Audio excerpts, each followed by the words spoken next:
Tingog usa ka katawhan.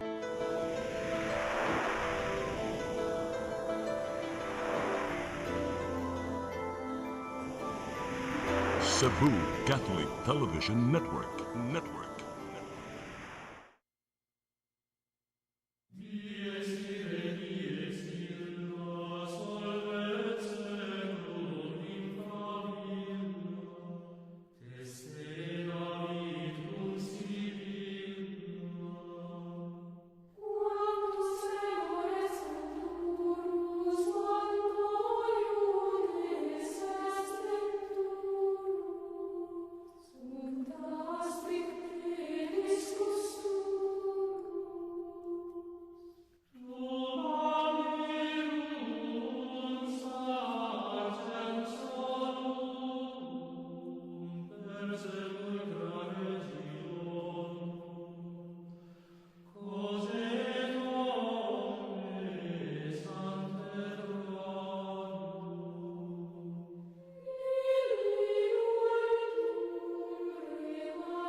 Maigsoon niya ta sa atong tulumanon nga atong katinawan sa pagtuong Katoliko.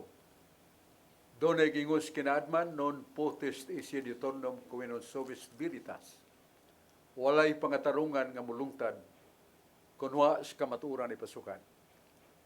Si Jesus mingon nga akong mga pulong mong kamatuuran o ang kamatuuran magaluwas kaninyo. Maigsoon nagdapit kami kaninyo ni atong tulumanon nga atong katinawan sa pagtuong Katoliko dinhi sa Cebu Catholic Television Network. Nilatas na ta sa ubang mga nasod nga makalantaw nato tungod sa bag-ong kaymanan sa RMN o sa atong Cebu Catholic Television Network. Nga atong presidente mo si Dudong Lemchua, iyang kapikas ti Dayan, mga staffers, atong yupo alang kanila. Niyato sa pagampo alang sa atong mga kaparian kanunay magalagad sa pagampo o pagbasa sa pulong sa Dios. O maigsoon uban nato si Brad Rode Racasa sa kanabantog nga man with a somewhat contradictions of the Bible. Nga ato siya maminawon, yan sa John Porca, ato nahon si Brad Rode Racasa. Rod. Salamat na sok ug maayong hapon sa tanan natong mga televiewers kutob sa maabot ni Mount Sibya labi na gyud diha sa Barangay Ermita, Carbon Market, Cebu City. Lila ni Erwin Gukong, Winnie Miro ug ni Genesis Veronica and Mary Racasa. Maayong paglantaw kanatong tanan. Adilas kasulatan ba sok sa 1 Timoteo 1:15. This is a true saying that Jesus Christ came into the world to save sinners. Tinuod angay dawaton ug tuhuan sa hingpit nga miani si Kristo Jesus kalibutan aron sa pagluwas sa mga makasala. 1 Timoteo 1:15, luwason ni Jesus ang mga makasala. Sa Juan 10:18, Jesus said, "No one takes my life away from me. I gave it up of my own free will." Si Jesus miingon, walay makahimo pagpatay kanako. Ang akong kinabuhi ihatag ko sa kaugalingon kong pagbuot. On Juan 10:18, walay makahimo pagpatay ni Jesus. Sa 1 Tesalonica 2:14-15, sa maing balita, Biblia na kanayon, gilotos kamo sa inyong katigilungsod. Ingon nga ang mga magtutuo dito sa Judea, gilotos usab sa mga Hudiyo o gipatay sa mga Hudiyo si Jesus ug ang mga propeta. Akong pangutana ni Bradso, wa man kay makapatay sa Ginoo. Nganong gipatay man siya sa mga Hudiyo, Bradso? Paliw ko patinaw, Bradso. Salamat kayo Brad Rode sa imong may pangutana. Sa 1 Tesalonica 2:14-15 nga matud pa nimo ipatay mo lagi nga atong Ginoo, wa mo kay makapatay niya. Wala. Ang pamahayag din ni Brad Rode sa 1 Tesalonica 2:14-15, mingon si Jesus nga, why bisag kinsa nga makakuha sa kong kinabuhi sa San Juan 18. Pero sa 1 Tesalonica 2:14-15, naigisulti ang atong Ginoo nga akong ihatag akong kugalingon nga kinabuhi sa ito pamatugyan sa uban. Doon ay siya katarungan. Tungod kay may gahom usab ako pagkuha pagbalik sa akong kinabuhi. Muna mahimo dahil ni Jesus nga sa iyang pagkatao, ikahatag na iyang kinabuhi kay naman na sa San Juan 8:40. Nga diya nga nagpanon ang mga Hudiyo, nga nagdag-armas pagpatay kaniya. Ningon mas Jesus, naibaw ko nga nung nianhi mo kanako, aron pagpatay sa akong lawas. So kitag ani Kristo nga, doon na gayon mamatay niya iyang lawas. Pero sa Catechism of the Council of Trent, sa page 42, ipaibaw ta nga, diha kang Kristo, doon ay duha ka kahimtang. Naay kahimtang niyang mamatay, apan naay kahimtang niyang nga dili mamatay. O kana way lain, sumala sa 2 Corinto 3:7, Christ is also spirit. Nga si Kristo, espiritu usab. Nya naa sa balang kasulatan sa Kaalam 1:12 nga ang espiritu sa Dios dili mamatay. Mao na nga kun doon na sila tinguha pagpatay kaniya sama sa gingon ni Kristo, itugyan ko nga akong kinabuhi kanila. Kay may gahom usab ako pagkuha pagbalik sa akong kinabuhi. This is regarding his being man or human body nga mapatay o ginigi sultisan ni Santo Tomas de Aquino. Niyo siya, mituo kita nga si Kristo gilansang sa krus o namatay siyang pagkatao lamang kay iyang pagka-Diyos dili man mamatay. Hinauton ta nga itong mga igsoon makabasa sa niini. This is St. Thomas Aquinas ang nabanto kayong teologo sa kapanahunan o sa tibok kalibutan o sa mga nagtuon sa teolohiya sa Iglesia Katolika. Iklaro niya. O sa ato sa padayag ni Brad Rudy nga nganong ningon mas Kristo San Juan 18, way bisag kinsa nga makakuha sa kong kinabuhi. Nga nung nakuha mo lagi. Ningon si Kristo nga, akong itugyan akong kinabuhi ngadto kanila. Kay may gahom usab ako pagkuha pagbalik sa akong kinabuhi. Mara nga muna katinawan o pangita ni Brad Rudy nga doon na sa reconciliation sa duha ka teksto. Salamat kay Brad Rudy. Yan niya si John Purka to sa paminaw. Salamat Franchok, ug maayong gabi sa tanan nagsunod ug adlaw ug sa tanan dias kalibutan nga madungog labi na dias matalom liti ni Judge Julius Ubos. Maayong hapon o gabi diha. Ang pangutanan nag-ingon man ang kalawat sa Katoliko, ang misa kada adlaw wala kinahanglan kay ang halad sa pare matag adlaw dili gayud makaluwas. Si Kristo naghalad kansang bili hangtod sa kahangturan. Hebrehanon 10:11 ug 12. Unsa may katinawan na basok nga wala kinahanglan ang misa kada adlaw? Kisa may sulti na. Pangutana kini sa mga kaigsunan nga dili Katoliko. Aw, kana nga ang usa ka igsuon o mga igsuon nato nga mosulti niya na dili ta ngay nga masuko kanila o dili ta ngay manghimaraot kanila. Kay ang ato ikatubag gikan mas bala ang kasulatan nasa San Juan 6:48. Mingon si Jesus, ako ang tinapay sa kinabuhi. Ako ang pan sa kinabuhi. O bisan kinsa nga makakaon ning tinapay, adunay kinabuhing walay katapusan. O ang tinapay nga akong ihatag, mao nga akong lawas. O mao na, nga mao ta sa katumanan sa paghatag ni Kristo sa iyang unod, iyang lawas. Naman na sa balang kasulatan, nasa San Juan gyapon, nasa San Mateo sad, nasa San Lucas 22, nga sa katapusang pinihapon, gihipos o gitigom ni Jesus ang iyang mga tinuna. O niya, nikuha siya sa tinapay, umingon siya, kini mo akong lawas. Kuha o kaon ka munini. Wagon, mingon si Jesus nga kini mo ang simbolo sa akong lawas. Kundili, this is my body. Hoc est enim corpus meum. Unya, misumpay nga itong Ginoo nga kung ako musulod ka ninyo sa iyong pagkalawat, kamuusan niya kan ako. Ano na mo'y kinabuhing walay katapusan. O luwason ko kamo. Doon na mo'y kinabuhing walay katapusan.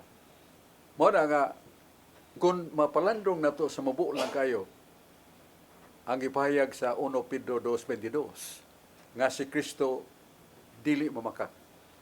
Ang tanang gisulti ni Kristo tinuod. Musawa siya magbakak. Nga kinsa katong makakaon sa kong unod, o makainom sa kong dugo, ako mupuyo kaniya, siya mupuyo kanako, doon na siya kinabuhing walay katapusan. Muna nga itong lawas, madunot mamatay, sama sa lawas ni Kristo, namatay pero nabanhaw, pero ang iyang pagka-Diyos dili mamatay. O iyang kamatuuran, walay katapusan. Na sa Salmo 119, versikulo 160. Ang imong mga pulong o Diyos, natingban sa kamatuuran, o kini, walay katapusan. Muna ang pulong ni Jesus, natingban sa kamatuuran, nga tinuod yun. Muna nga, ang musugat niya na, mao nga itong pagtuo. Kay dili man na sayon sabton. Ingon mga itong mga apostoles saman mukaon dita sa iyang lawas saman ungo ba ta? O muna gisulti ni Kristo na ang dili mahimos tao, mahimo man sa Dios. O sa balikod nato, we shall welcome and accept this by faith. Kinahanglan ato nindawaton sa pagtuo. Matod pa ni San Pedro, si Kristo dili mamakak tanang gipamulong niya tinuod. Busa kita mga Kristohanon, angay mo to nga siya dili magmakak ka sa misa, doon ay konsagrasyon. O ang may tabo, transubstantiation. Nga ang pan maong tinuod nga lawas ni Kristo. Ang bino tinuod niya nga dugo. It can be accepted with faith. Kung watay pagtuo, watay pagsalig sa pulong sa Dios, o sayon kay pagwakli niya na. Pero dili masayop. Mga daghan kay mga Protestant scholars, mga bantugang mga tao, mga pastors, nagkatoliko sila. Ngano, it is a living power written in the scripture nga there must be a Eucharist, lawas ni Kristo, nga kalawaton, nagsaad nga dunay kinabuhing walay katapusan. Kung dili ka usa ka katoliko, usa ka pastor, nga dili ka ordain, nga imong ordinasyon, makadugtong ato sa apostoles, di gyud ka kadawat niya na. Busa baliko na to nga bulahan ta nga katoliko. Mo na itong tupag sa pangutanan ni Brad John Purka o baliktan Brad Rudy Recasa. Salamat pag-usab Brad Sok ug usbon ko may ngapon unya diha sa Bamboo Village, Basak Pardo, Cebu City. Nila ni Evelyn Racasa, ni P. Villamor o ni Jocelyn Cañete. Maayong paglantaw kanatong tanan. Aritas kasulatan Badsok sa Tubit, size 14. According to the story I heard, a demon killed them. He does not harm Sarah, but he killed everyone who tries to get near her. Sumala sa sugilanon nga akong nadunggan, gipatay sila sa usa ka yawa o demonyo nga nahigugma kang Sarah.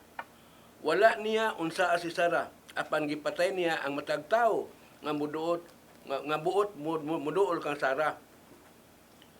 Tubit size 14. Sa Salmo 73 turning 5, the wicked do not suffer as other people do, and they do not have the troubles that others have. Ang mga taong dautan wala magantos sama sa nahitabo sa ubang tao, ug wala sila'y kalisdanan sama sa nahiaguman sa uban. Unsa din Salmo 73:5, ang mga daotang tao wala magantos o kalisdanan. Sa Kaalam 2:12, ang mga tao nga matarong walay kapuslanan ug mga samukan lamang. Busa mangita kita higayon sa paglaglag kanila. Naunsa naman ning Biblia Brad Sok, ang taong matarong way kapuslanan, ang taong daotan wa magantos kalisdanan. Paliw ko ko pasabot ani Brad Sok, naunsa naman ni? Nabali na tingali ni. Maliw ko, brother, katong libro sa Kaalam ngayon mo nga ang mga matarong Ang matarong walay kapuslanan? walay kapuslanan. Kaalam 2:12. Kaalam 2:12. Okay. Now, mura nga importante na to sa pagbasa sa Biblia. usa ka butang atong timanan, kinsay nagsulti, kinsay nagsuwat. Mo na nga ang pahayag nga ang mga dautan wala makantos. Sa to panapuno sila sa kaupnganan sa kinabuhi sa yuta, wala sila makantos. Kinsa may nagsulti niya na. Kantos ang mga kaatbang sa Ginoo nga daw mudasig sila pagpakasaa aron nga sila magatuo nga sa ilang pagkadautan. Matagbawon sila sa mga kahimayaan ug bahandi tingali sa yuta niya mao ni ang ilang kahimtang karon pero wa sila may bawas sa umabot kay sa umabot na mas balang kasulatan na sa Ezekiel 33:11 nangingon ang Ginoo wala gyud ko'y kalipay sa kamatayon sa dautan nga naway kalipay ang Dios sa kamatayon sa dautan kay may tambog mas impierno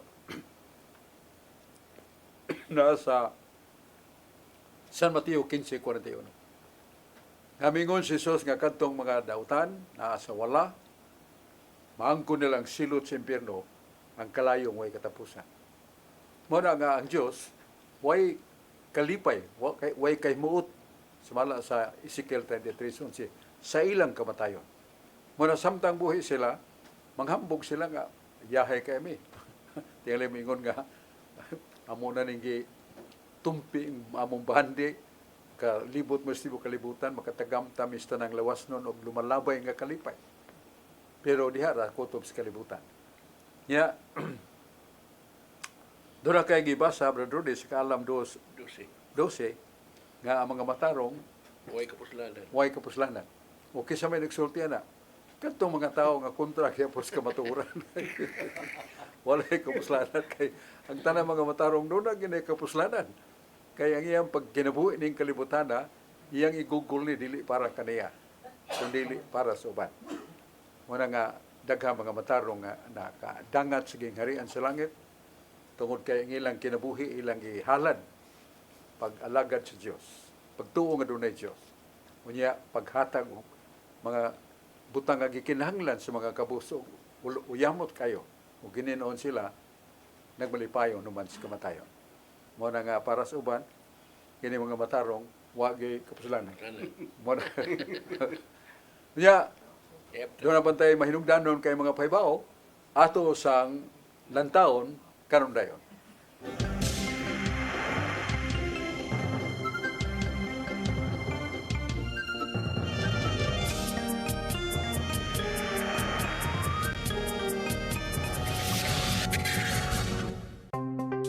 Discover the beauty of the Philippines.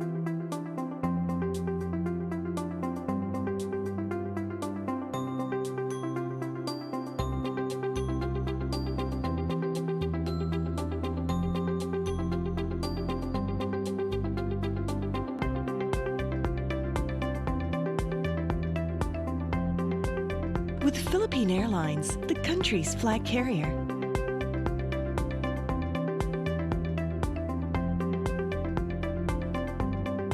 The airline that lets you feel the warmth of the nation.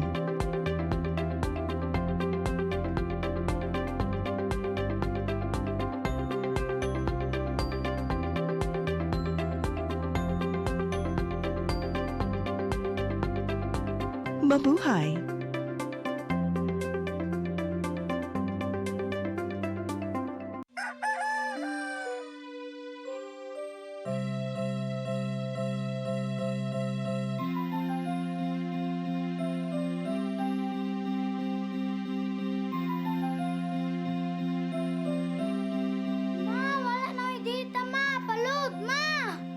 Sorry ma'am, na-late ko. Nangita pa mong ko para internet sa kong anak, ma'am. Ay, wala na yung problema. Pag sinisibo. Sinisibo, sinisibo. For your internet connection. And for the signal of your cable TV. So fast and straight that transmission to your home. Sinisibo. Sinisibo, sinisibo. Offers you to have fiber optics. For your viewing experience, perfect and clear for you to enjoy. Cine Cebu Television Network Incorporated offers fiber to the home broadband internet. Bundled with fiber to the home cable TV connection. Cine Cebu Television Network Incorporated, with its operation in Metro Cebu and the whole province of Cebu soon. And affordable for you to enjoy. Cine Cebu.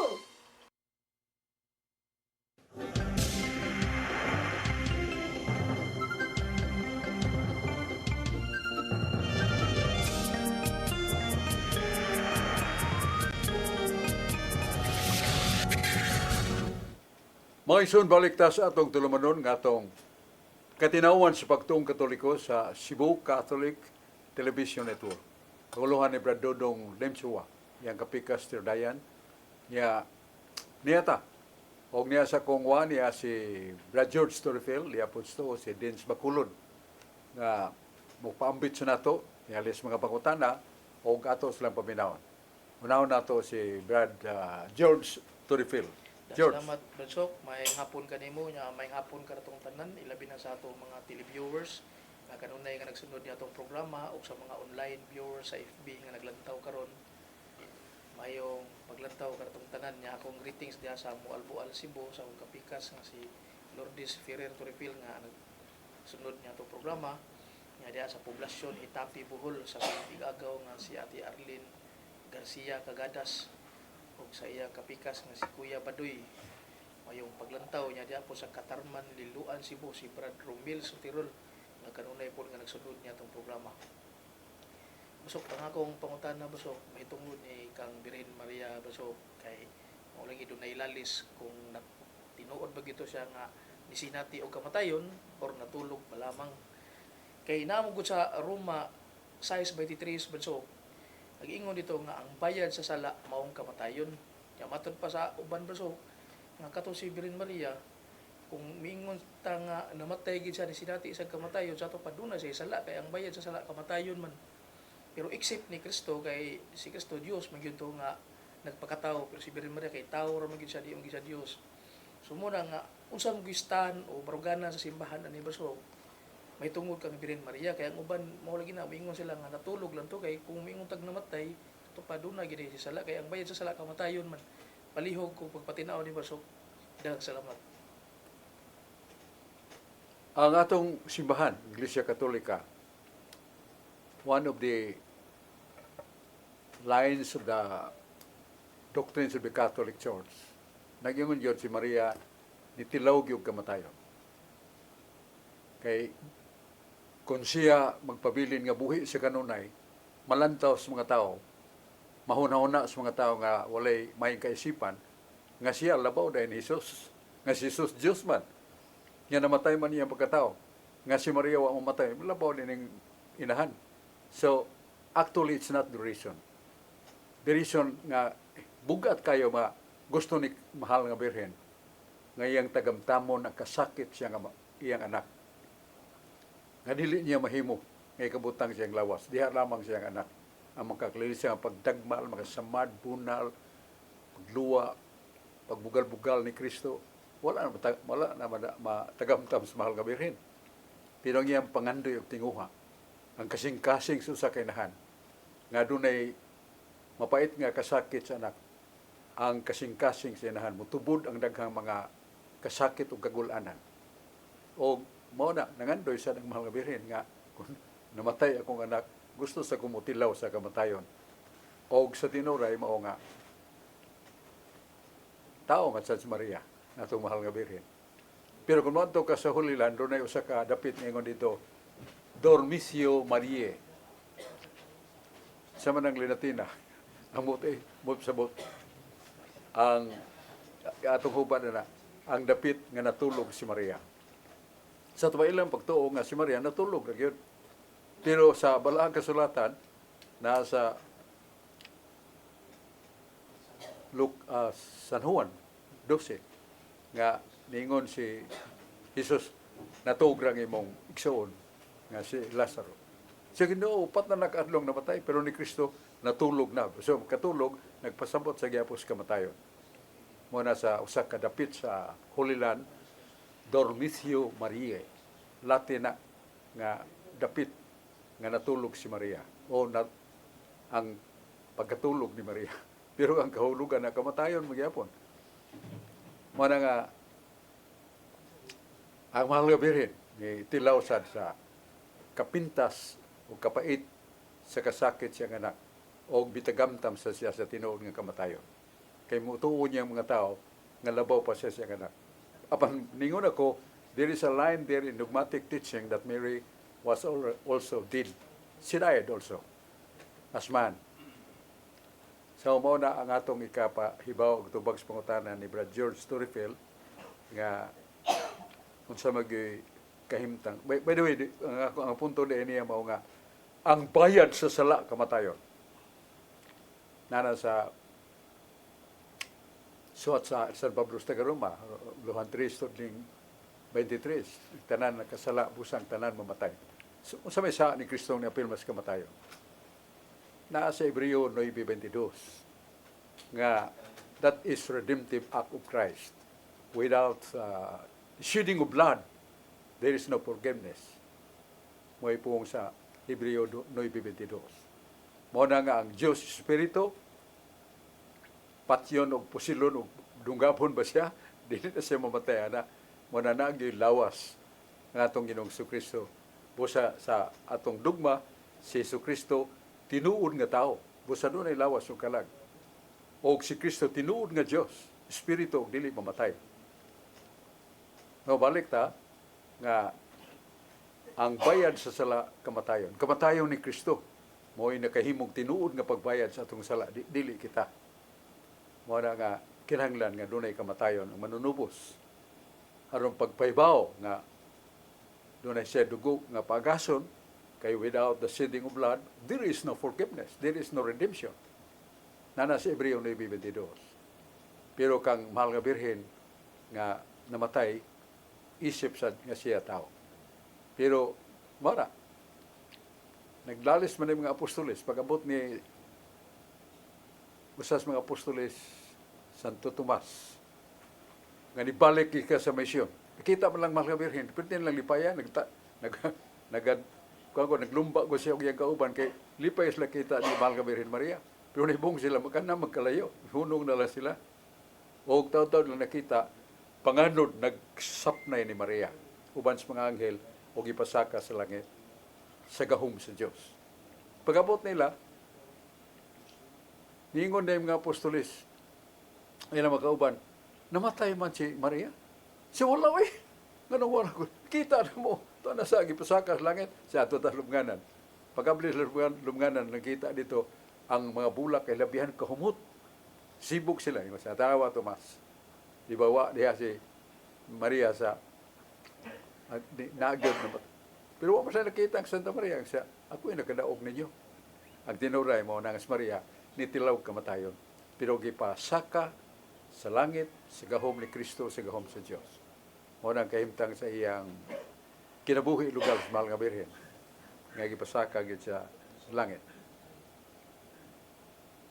So, ang bayad sa sala kamatayon, ang sabot na tagsa-tagsa nato kung makasata, ang atong kalag bisag buhi, patay na, samtang buhi pa. Tungod sa atong sala.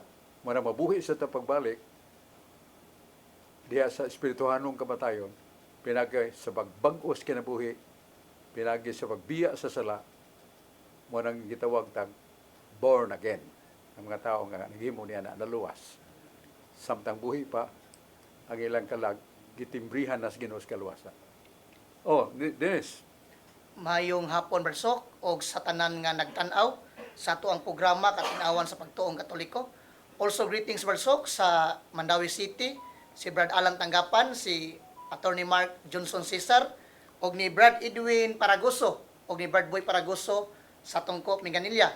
Mayong paglantaw kaninyong tanan.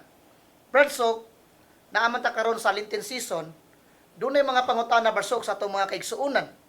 Nga ngano ang Semana Santa sa Iglesia Katolika, nganong mausab-usab man, dunay Marso, dunay Abril.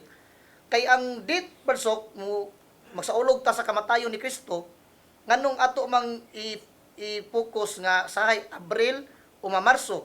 Matod pa sa mga dili Katoliko nga ang kamatayon dili man na mausab kay naa man nay gitawag bersok nga pitsa o buwan nga kanus-a namatay ang Ginoo. Ngano ang simbahang Katoliko ang ilang Semana Santa mausab man unsa may gibasihan ani bersok? Sa pagkatao ni Jesus kanunay ginan Disyembre 25 because of the fact sa padron na book of registration sa mga lumulupyo nga pagpalista ni San Jose ug Santa Maria, Samtang Maria Mabdos. Niadto sila sa dapit din dito ang libro nga ilistang ilangan. Nya doon niadto dunay pasungan. Nya manganak na gyud Santa Maria, nanuktok sila gib, sa likway sila kay pobre kay gnaom. Dito ni matawo si Jesus sa pasungan. Kanang adto dito pahuyan ang mga baka, mga kanding, hugaw nga dapit. Pero dito natawo si Jesus. Nya natigom man na sa mga bantugang mga tao sa Jerusalem. Nya natali nga Kislev brother 25. Kanang Kislev ikibali na sa itong Disyembre. Na-record na, padapa na sa Vaticano o gipakuha ni Bishop Julius because of the controversy regarding the birth of Jesus Christ. Gipada, nakita na lang, Kislev 25. Mo na nga, permanente na, Disyembre 25, pagkatao ni Kristo. Kanang Pasko sa pagkabanhaw, sa atong pagpamalandong sa Lenten season, kung Kwaresma, malandong sa kasakitan ni Jesus, dili na magparihas kay ang prinsipyo sa simbahan mao nga igsaulog nato niya ng tuiga sa pagkabanhaw ni Kristo. Kinahanglan Domingo unya takdol. Yang gibasihan sa niana mo ang netabo sa mga Israelites nga pagbiya nila sa Ehipto human sa 400 katuig nga pagkaulipon natol og takdol. Domingo og takdol nga buwan. Mao na nga ang simbahan nagsubay sa niana as significance.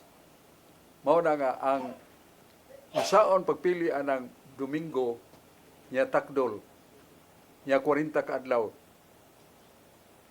malisod pero sa simbahan doon ay paagi na duha ra ka buwan ang Enero ug Marso. Tanaw na duha ka buwan unsa man ang Miyerkules nga ika 40 ka adlaw Domingo nya takdol pag yun. Dili magparehas. Busa mo na dili parehas kay tanawon man 40 ka adlaw gikan anang adlaw kinahanglan Domingo nga takdol pag yun. Ya duha ra ka buwan nila taon ana Enero o Pebrero. So kung doon ay makita diha nga Miyerkules nga ika 40 ka adlaw Domingo nya takdol adto ginay patigho kay mo nang Paskos pagkabanhaw. Mo na dili magparehas. I-adjust gyud. Primero ang significance katong pagguwa sa mga Israelites, it was takdol ang bulan.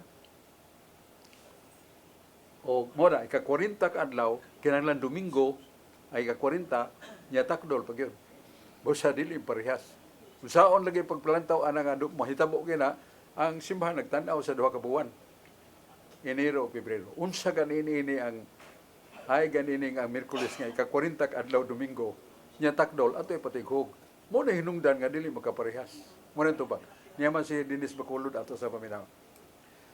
Okay, mayong hapon Brother Sok ug sa atong mga televiewers mayong hapon ninyong tanan. Kining ako bang gusto ta nga masabtan kining sa Genesis ba nagisgot diha og sons of God. Na unsa man ning sons of God niya o di ba si Kristo son of God so nanay siya mga igsuon kay sons of God man. So unsa may pasabot ani Brother Sok? Nana sinisisa stress. Nga dunay mga anak sa Dios, sons of God. Nga naibog sa mga anak sa tao, the normal human beings. Nga gwapa kayo. Nya kining sons of God nagminyo nining mao nga babaeng anak sa normal nga tao tungod kay gwapa. Pero wa mahimo tang Ginoo nanganak sila giganti. O sa kinsa maning sons of God. Nainumdum mo nga naa sa Salmos 82:1 nga ang Diyos nitigom sa mga Diyos dito sa langit. Usa naman yung Diyos nga nung na mga naman na plural naman. Kay mao nga dunay mga special souls rather nga ginganlan sila og sons of God. Mga anghel. Ug kita din sa kalibutan, matawag ba sa tag sons of God? Matawag. Nasa San Juan 10:15. Unsay pung dia? Kadtong hiabtan sa pulong sa Dios, pagatawgon og anak sa Dios. Mabalik ko na to. Kadtong hiabtan sa pulong sa Dios, pagatawag og anak sa Dios. Nana San Juan 10:15.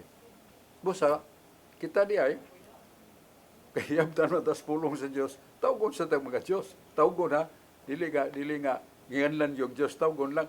Pero kung usa ka batanon sa sa universidad nga pwedeng bright ba nga niya si Kuamanto Oliveros IV. Pero ingan sa mga tao dito, mga students of mga maestra, gitawag siya, nganlan siya Jose Rizal. Gitawag ka lang Jose Rizal. Hindi mo ko Jose Rizal. Oliveros ba ko? Gitawag lang to siya ka-brilliant.